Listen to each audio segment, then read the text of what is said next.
Well, good morning. Welcome back, Justin, Equine Edge. Good day yesterday. We start off with the winner there in race 2 yesterday, and Safi got the stakes like we talked about. That horse was much the best. Lena Lou ends up getting put up. Sounds like I didn't actually get a chance to watch that race, but Lena Lou wins. I not many strong opinions today. We'll talk about one in race 7, and we'll talk about the end of the card. I think I personally thought the end of the card was a little bit better than early. I did think in race 3, what did the guy here? 3 minutes to post. I was trying to beat the 4 horse. I thought this horse was a bull Nerval favorite. I was 3-7-2 here, trying to beat the 4. I thought it was a competitive race. You could see the picks like 3-2-7. That's where I landed. King Julian could be dangerous up front. We're to remember going to be right there as well. Thomas rides. He's been right. He doesn't take a lot of mounts, but he has been riding well. And I thought could be tough there as well. I just didn't love this race. Again, I thought the later card, I think I might play a pick 6, so we'll talk a little bit about that. But pretty competitive. I didn't think the 4 had to win this race. Again, I was 3-2-7.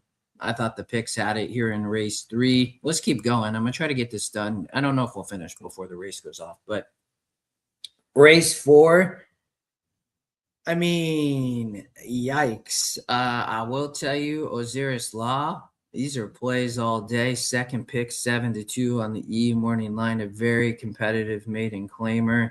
I thought small Bernardo Lopez, Reyes does rise. Thought this could be a definitely a live long shot. Gets the rail going 2 turns on the Tapeta. Should get some pace to chase here. I thought, with the speed up front, eyes on the ground, but it's not a strong pace figure, right? So I was 1-5-7-4 here. If you're E user, you can see my analysis. But I thought this was kind of a wide open maiden claimer in race 4. And again, do not dismiss the 1. I think it's a live long shot here on the Tapeta with all the pace numbers so clustered, right? We're with 24-54. Could be dangerous. Look at the 1 closing on the race. Him going to be a big price. Again, I put this horse on top. I think in a wide open race like this has a big chance. 1-5-7-4, not super strong opinion, but race 5, I think you got to decide what to do here with Mish. Not in the picks, which is a little bit surprising. Strongest genetic strength rating, strongest SOR, has the top pace, the 5-2 E morning line, but I thought this was between the 6-2-5. I try to beat the 2 with the 6. I think Adios Now has a big shot, but the 5 latched the hatch. Also a major player here, I thought, versus this group. So, Adios Now, Ramirez comes here at Gulfstream, been facing similar. If you're E user, you can see here. I think this horse third off the layoff definitely has a chance. Broke slow, 2 back. Not a great race here, but I think this horse in the mix third off the layoff. And Orsino got latched the hatch. This horse won back-to-back efforts at 7 furlongs. So I didn't think Mish was the single, but I did. It was just 6-2-5 for me in race 5. Race 6, I won't talk a lot about this race other than I do think the 2 has a shot. 30-pound test. Sammy Camacho rides. They're sprinting 5.5 on the Tapeta. I think 30-pound test could sit a really good trip at a price in this race. I do not think Carcone has to win the race in race 6 here in this claiming group. You can see Urban Legend, if I remember right, I think wins the race sim here. Top SOR, top base, could just kind of run them off their feet in a small field with a couple of scratches. So, but some competitive races I thought today in some of these. So for me, 253 here at 30-pound test on top. I think Sammy Camacho, just dominated the meet, right? 38 wins. Miguel Vasquez got 29, so Sammy up by 9, but comes in out of Tampa, some layoff lines. But Ernesto only 3%, but shows up here and Sammy take them out, and this is a competitive race, but not strong opinion. Race 7, this is where I'm going to single. I'm singling Naughty Nicks. This should be my strongest bet of the day. I only got 1 today. We have 2 the last couple days.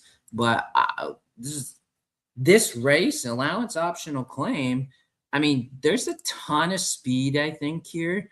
Our superhero. There's a player. I had this horse second. A7-1 for me. I think the two's a vulnerable favorite, a 5-2 on the morning line. We'll watch the race sim here.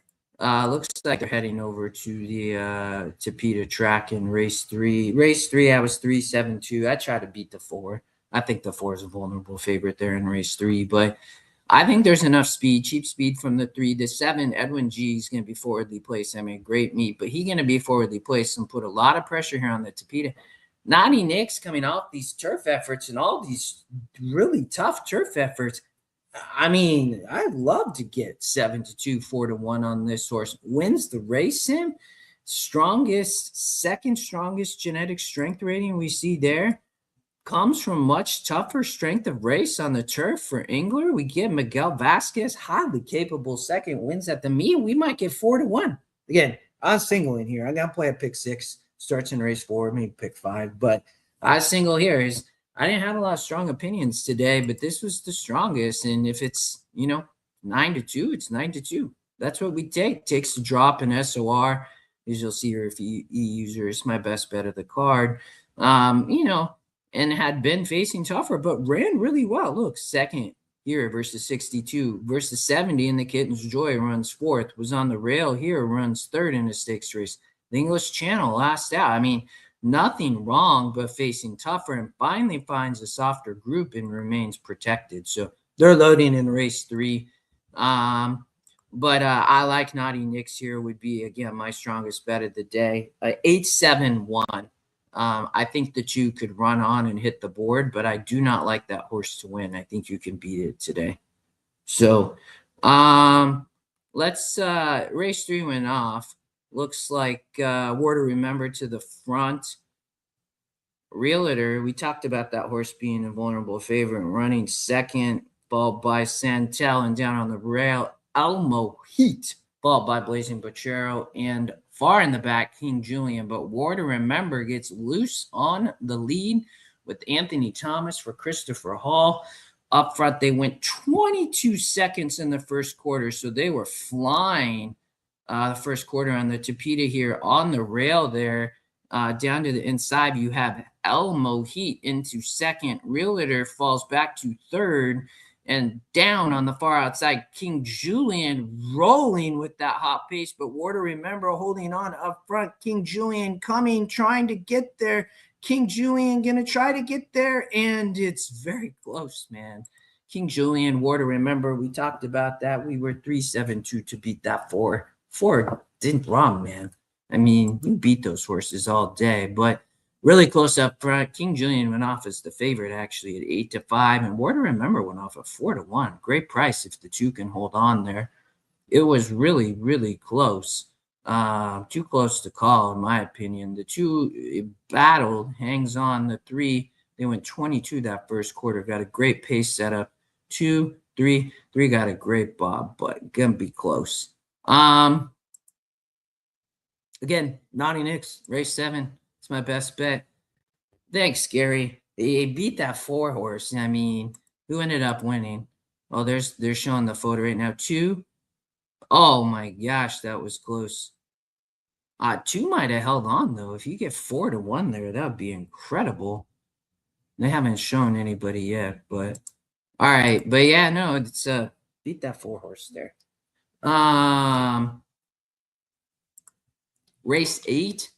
This is the feature of the day. Indy Bay, her town for Mr. Safi Joseph. Indy Bay with that massive win percent. Here's the thing here, though. Everybody gonna probably single this horse. I mean, has a strong GSR, but her town, no joke. And I will also tell you, Charlie's Wish, no joke, if this thing falls apart, which I think it might. It's not often horses kind of come flying on the dirt, but there's a lot of speed here. You have Poema. If this horse gets loose and Indy Bay somehow lets this horse get loose, and Perez could be long gone, but I don't know if that's too likely here. I mean, I think there's potential. Indy Bag going to show speed for sure, though. Town, though, could sit the trip, in my opinion. And I would say, again, Charlie's Wish is going to get a lot of pace to chase here. They're only going 7. But Charlie's Wish, here's the thing. I'll put this horse on top. Source been on the turf. This hit the board, in 17 of 30. Fox, great trainer, hitting at 29% with limited mounts. And you get Edwin Gonzalez. I usually like him up front, but he's going to be coming from behind today. But I think he'll get this horse out of the gate. And if they just set some insane fractions up front, when you look at Charlie's Wish, look what happened. Broke the maiden at 7 furlongs in a 52. Raced versus really tough at Tampa and Gulfstream sprinting. 1 of 58, 1 of 70 at 7.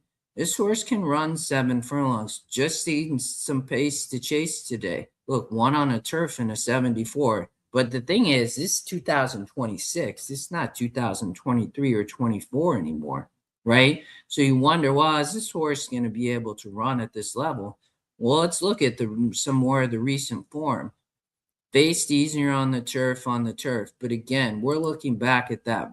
The 3 got up, Gary. It looked like the 3 might have won there. 2 ran up. That was a big race by the 2 and Anthony Thomas. But here's the thing.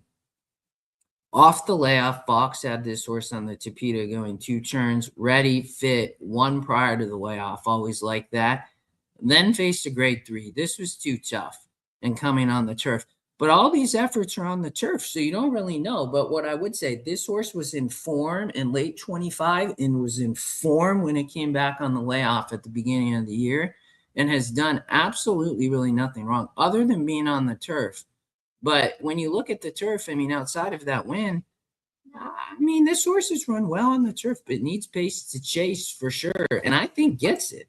I don't think Indy Bay a lock. I know the system loves this horse. But I think Town could sit the trip. You know, I was 6,324. Again, I single in race 7. Not an expensive ticket for playing horizontal. So we're not going deep in many legs, but try to beat the 2 here. Gets this thing to pay. All right, one more race, then I'll let you all go. Have a great Memorial Day weekend. Have a great Memorial Day. Enjoy some time with family and friends. I thought this last race was a little bit tough. I got the 6 on tap. Hello, Poochie Lou. But Safi runners both have a shot. Keepsake box. San Antonio Sarah, I think, so player. I am 687. If you want to spread more, you're using the 1. I think the 4 is a question mark. I'm beating the 5. The 5 is, this horse, the favorite at 3-1. I didn't love the works. It's a firster. It's not in the picks. It doesn't have a strong GSR. Or genetic strength rating, looking for surface and distance. Great for maiden special. The 8 wins the race. The 7's working well. The 6 is working well. And San Antonio Sarah are working well. They're the 3 runners, in my opinion. I think the system has it. And again, if you want to spread a little bit more in there, maybe the 1. I think I would definitely use. And, the 4, I think, is a question mark. But I think you can beat the 5 in this race. I think the 6 could run them off their feet. It wouldn't surprise me, and that's what the race sim shows. I mean, Miller had this horse at Gulfstream last, September, ran a bang-up race, and I will tell you, this horse working well. I watched these works.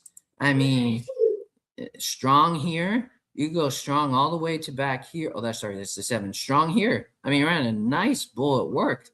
35 and 4, essentially. So, I think the 6 can run a great race to end the card. I put on top, but I do think San Antonio Sarah for Mr. Safi Joseph, a player, takes a drop off that effort last out. They cut back to 6, get away from the 2 turns, probably gets a nice stocking trip here with the other speed there. And again, the 7 is a runner. I mean, this horse working well for Smolian and has some strong works here, debuted with the strong work back here and ran well on the lead. But I think the 6 might be too fast, could run them off their feet, but could set up again for the 8 or 1. All right, y'all. That's all I got. We talked about race 7, strongest pick of the day with Naughty Nicks. We'll probably get about 4-1. Gotta love that. And we got Memorial Day tomorrow. it looks like no Gulfstream, which is nice, but lots and lots of my home track Emerald Downs racing tomorrow on Memorial Day. But lots of coverage tomorrow, lots of great racing today. I wish you all luck. Have fun. Happy Memorial Day, Scrat. You too, and everybody else. And appreciate you all for tuning in. We'll be back next week. But enjoy the weekend. Enjoy the holiday. Chat soon.